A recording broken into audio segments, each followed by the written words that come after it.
So, ganito lang po ang pagtaya ng Sortres Lotto or 3D Lotto, 4D Lotto, 2D Lotto, 6D Lotto.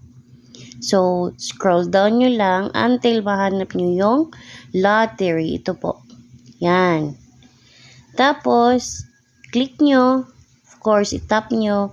Hintayin nyo lang ng kaunti until mag-load. Ayan.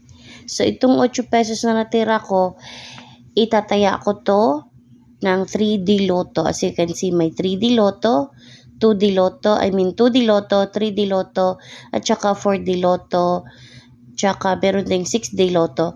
Kung nagtataka kayo ano itong mga ibaba sa 2D Lotto, yung 2D Turbo 1 min, 2D Turbo 3 min, ang ibig sabihin po nito, parang 2D Lotto din po siya, kaya lang every 1 minute nag-change po ang number ng ball. So every 1 minute mananalo kayo kung yung numero nyo ang nakukuha. Gets? Same lang din po dito sa baba. Okay? So, kunyari, tataya po ako ng 3D Lotto or let's say Suertres. Click ko lang yan. At saka yung numero ko, try natin ang 1, 4, 7.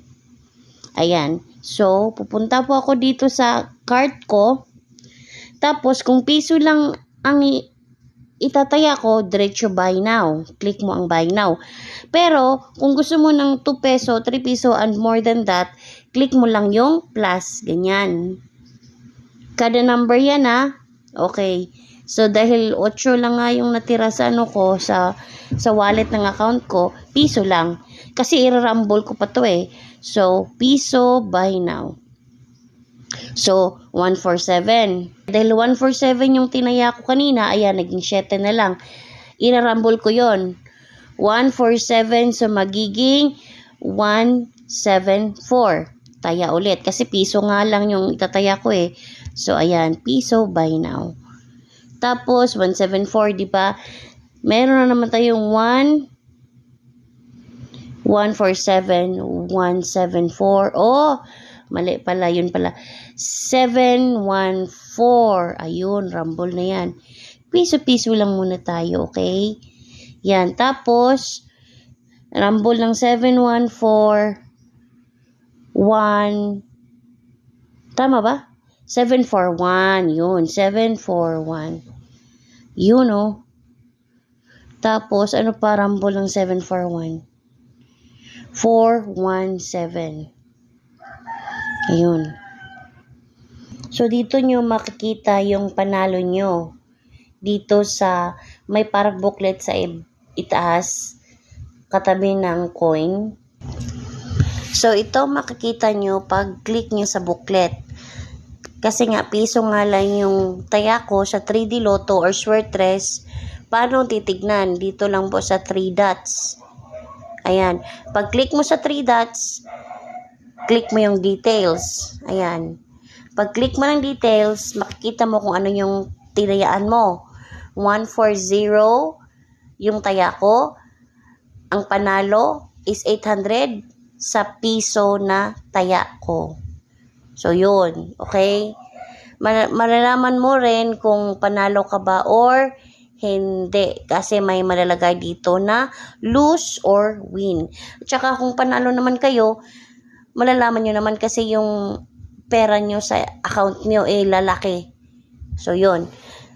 So, ito nga. Tapos sa 4D Lotto, ito yung panalo niya sa piso. 7,000 ang piso. So, i-click natin. Ayan, betting amount ko is piso. Kung mananalo ako is 7,000. Click mo yung 3 dots. Details again. Tsaka ito. Ito yung taya ko. 0163. Ang taya ko is, bet amount ko is piso. Ang panalo ko is 7,000. Okay? So, ganyan lang po. Tsaka sa 2D din, piso yung betting amount ko. Ayan, 860 ang panalo. Pero kung nakukonfuse ka dito, nalilito ka, click mo lang yung 3 dots, okay? 3 dots, tapos click mo din again the details. Ayan, 12.30 ang bet ko or taya ko sa 2D Lotto.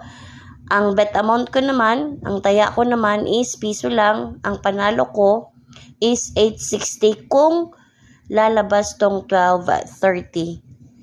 Gets na natin po? Huwag niyo po kalimutan i-click ang link sa baba ng caption para makapag-register kayo at makapagtaya kayo ng Sortres, 2D Lotto, 4D Lotto at 6D Lotto. Okay? At pa-subscribe na rin, click the subscribe button para sa more updates. Babush!